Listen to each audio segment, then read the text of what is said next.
సృష్టిలో అనేక ప్రాణులు తమ అవసరాల కోసం వివిధ రకాల కదలికలు జరుపుతూ ఉంటాయి.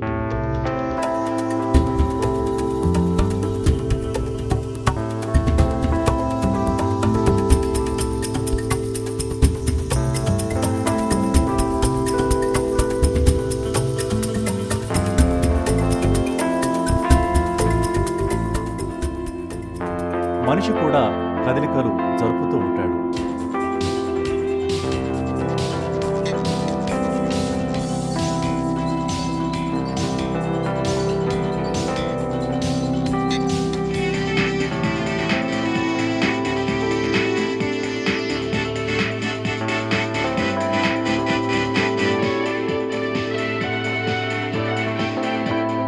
ఈ కదలికలకు ముఖ్య కారణం కండరాలు, ఎముకలు. మనిషి నిటారుగా నిలబడడానికి ముఖ్య కారణం అస్థిపంజరం. ఈ అస్థిపంజరాన్ని ఎముకల గూడుగా మనం చెప్పుకోవచ్చు. ఇది ఎముకలతో తయారై ఒకదానితో ఒకటి దగ్గరగా కలుసుకొని ఈ నిర్మాణాన్ని ఏర్పరిచాయి.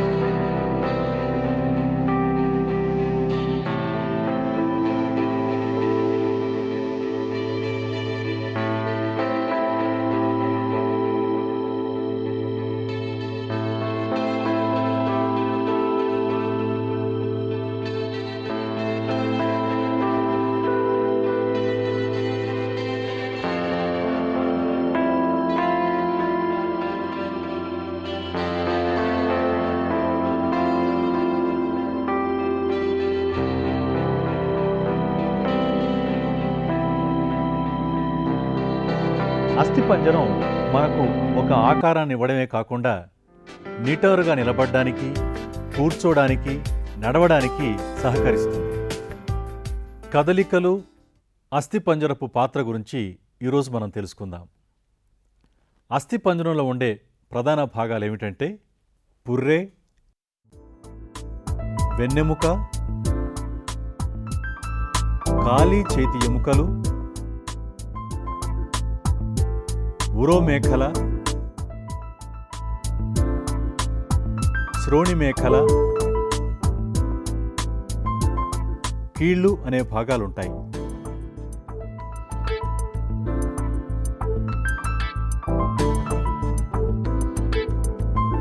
తల ప్రాంతంలో ఉండే ముఖ్యమైన భాగం పుర్రె. ఇందులోని ఎముకలన్నీ కలిసిపోయి ఉంటాయి. ఇది దృఢమైన పెట్టెలాంటి నిర్మాణం. ఈ పుర్రె మెదడుకు రక్షణనిస్తుంది.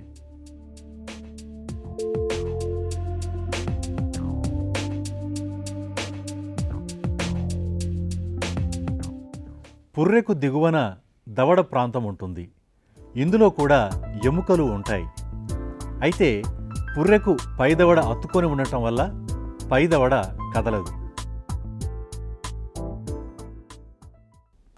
అస్థిపంజరంలో మెడ క్రిందుగా సమాంతరంగా కడ్డీ లాంటి నిర్మాణాలుంటాయి.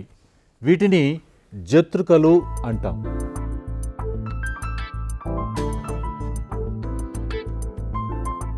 ఈ జతృకలకు వెనుక భాగాన భుజంలో భుజపు రెక్క ఉంటుంది. ఈ జతృకల కింద పరిశీలించినట్లయితే ఒక ఖాళీ ప్రదేశం ఉంటుంది. ఈ ఖాళీ ప్రదేశాన్ని ఆవరించి ఎముకలతో తయారైన గూడు లాంటి నిర్మాణం ఉంటుంది. దీనినే ఉరప్పంజరం అంటాం. ఇది ఛాతీ ప్రాంతంలో ఉంటుంది. ఛాతీ మధ్యలో ఉండే ఎముకను ఉరోస్థి లేదా ఛాతీ ఎముక అంటాం. ఉరోస్థిని, వెన్నెముకను కలుపుతూ ఉండే నిర్మాణాలను ప్రక్కటెముకలు అంటారు. ఇవి 13 దాకా ఉంటాయి. ఈ ప్రక్కటెముకలు ఉరోస్థితో కలిసి ఉరప్పంజరాన్ని ఏర్పాటు చేస్తాయి. ఉరప్పంజరం గుండె, ఊపిరితిత్తుల్లాంటి సున్నితమైన అవయవాలకు రక్షణనిస్తుంది. తరువాత ముఖ్యమైన భాగం వెన్నెముక. ఇది వెనుక భాగంలో అంటే వీపు వైపు ఉండే ముఖ్యమైన భాగం. మీకు విషయం తెలుసా? సృష్టిలో జంతువులను వెన్నెముక ఆధారంగా వెన్నెముక గల ప్రాణులని, వెన్నెముక లేని ప్రాణులని విభజించారు. మనిషికి వెన్నెముక ఉంది కాబట్టి వెన్నెముక గల ప్రాణి అని గుర్తించారు. వెన్నెముక వీపు మధ్య భాగంలో ఉంటుంది. ఇది చిన్న చిన్న ఎముకలతో ఏర్పడి ఉంటుంది. వీటినే వెన్నుపూసలంటారు. ఇవి 33 దాకా ఉంటాయి. వెన్నెముక స్ప్రింగ్ లాగా పనిచేస్తుంది. దానికి ప్రధాన కారణం వెన్నుపూసల మధ్య మృదువుగా సాగే గుణం గల నిర్మాణం ఉండటమే. దీన్నే మృదులాస్థి అంటాం. అందువల్లనే వెన్నెముక అన్ని దిశలకు కదలడానికి వీలవుతుంది. ఈ మృదులాస్థి మన దేహంలో వెలుపలి చెవి, ముక్కు, ఎముకలు కలిసే చోట, శ్వాసనాళాల యందు ఉంటుంది. మృదులాస్థికి స్థితిస్థాపక లక్షణం అంటే సాగే గుణం ఉంటుందన్నమాట.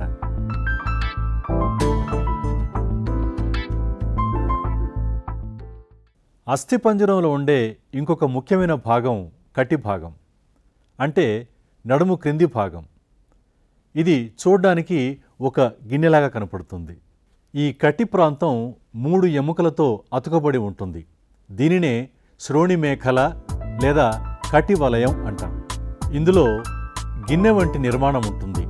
ఈ భాగంలో తొడ ఎముక తల ఇమిడి ఉంటుంది. ఇది అవయవాల రక్షణకు, కూర్చోవడానికి సహాయపడుతుంది. ఎముకలు కదలడానికి కండరాలు సహాయపడతాయి. వీటితో పాటు శరీర కదలికలకు ఎముకల మధ్య కీళ్ళు అనే నిర్మాణాలుంటాయి. వీటి వల్లే మనిషి శరీరాన్ని కదిలించి వివిధ రకాల పనుల్ని చేసుకోగలుగుతున్నాడు. శరీరాన్ని అవసరానికి తగ్గట్టుగా కదిల్చడానికి ఉపయోగపడే కీళ్ళను గురించి తెలుసుకోవాలనుందా? అయితే ఆలస్యం ఎందుకు? ఇప్పుడే తెలుసుకుందాం. ప్రధానంగా కీళ్ళు 3 రకాలు. అవి బంతిగిన్నె కీలు, మడత బందు కీలు, బొంగరపు కీలు. ఇప్పుడు బంతిగిన్నె కీలు గురించి తెలుసుకుందాం. ఇది ముఖ్యంగా ఉరోమేఖల భాగంలోనూ అంటే భుజాల వద్ద, శ్రోణిమేఖల అంటే కటి భాగంలో ఉంటాయి. ఇది గుండ్రంగా ఉండే బంతిగిన్నె వంటి ఎముకతో అమిరి ఉంటుంది.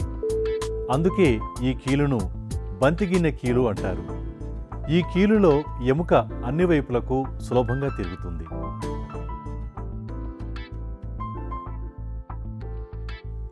ఇక రెండవది మడత బందు కీలు. ఇది ముంజేతి దగ్గర, మోకాలి దగ్గర ఉంటుంది. ఇది ఎముకను ఒక దిశలో మాత్రమే కదలడానికి సహకరిస్తుంది. మూడవది, చివరిది అయిన బొంగరపు కీలు. ఇది బంతిగిన్నె కీలుకు, మడత బందు కీలుకు భిన్నంగా ఉంటుంది. ఇది పుర్రె అడుగున మెడ భాగంలో మొదటి వెన్నుపూసతో కలిసే చోట ఉంటుంది. ఈ కీలు వల్లనే మనం తలను పైకి, కిందకు, ఇటుపక్కకు, అటుపక్కకు సులభంగా తిప్పగలుగుతున్నాం. ఇలా కీళ్ళు ఎముకల కదలికకు ఎంతగానో తోడ్పడతాయి. అలాగే ఎముకల కదలికను నిరోధించే కీళ్ళు కూడా ఉంటాయి. వాటిని కదలని కీళ్ళు అంటాం. పుర్రెలోని ఎముకల మధ్య ఉన్న కీళ్ళు కదలవు. ఫలితంగా పుర్రెలోని ఎముకలన్నీ కలిసి ఒకే ఎముకగా ఏర్పడ్డట్టుగా కనిపిస్తుంది. అంతేకాకుండా తలకు, పైదవడకు మధ్య ఉన్న కీలును కదలని కీలుగా చెప్పుకుంటాం. మనం నోరు తెరిచినప్పుడు కింది దవడ ఒక్కటే కదులుతుంది. పై దవడను కదిలించడానికి వీలవదు. ఇప్పుడు ఈ కార్యక్రమంలోని ముఖ్యాంశాలను చూద్దాం. సృష్టిలో అనేక ప్రాణులు తమ ప్రాథమిక అవసరాల కోసం కదలికలను జరుపుతాయి. ఎముకలన్నీ దగ్గరగా కలుసుకొని అస్థిపంజరాన్ని ఏర్పరుస్తాయి. అస్థిపంజరం దేహానికి ఆకృతిని నిటారుగా ఉంచుటకు తోడ్పడుతుంది. అస్థిపంజరంలో ప్రధానంగా పుర్రె, వెన్నెముక, కాలి ఎముకలు, చేతి ఎముకలతో పాటు ఉరోమేఖల, శ్రోణిమేఖల అంటే కటి వలయం ఉంటాయి.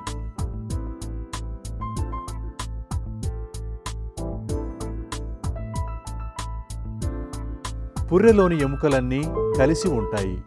పుర్రె, మెదడుకు రక్షణనిస్తుంది.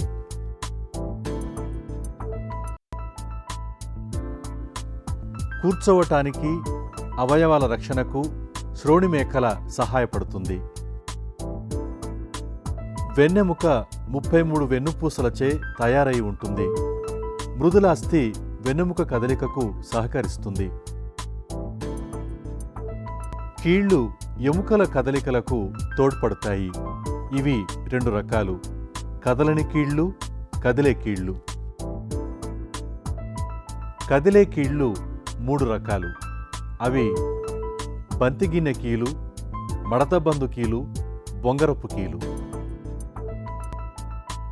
ఉరోమేఖల గుండె, ఊపిరితిత్తులను రక్షిస్తుంది.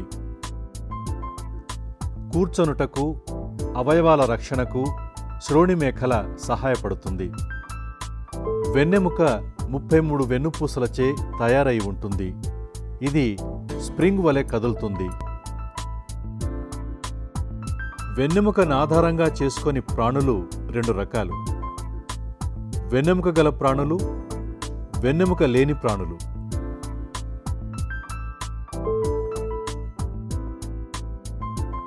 పిల్లలు, కదలికలు, అస్థిపంజరపు పాత్ర గురించి అర్థమైంది కదూ?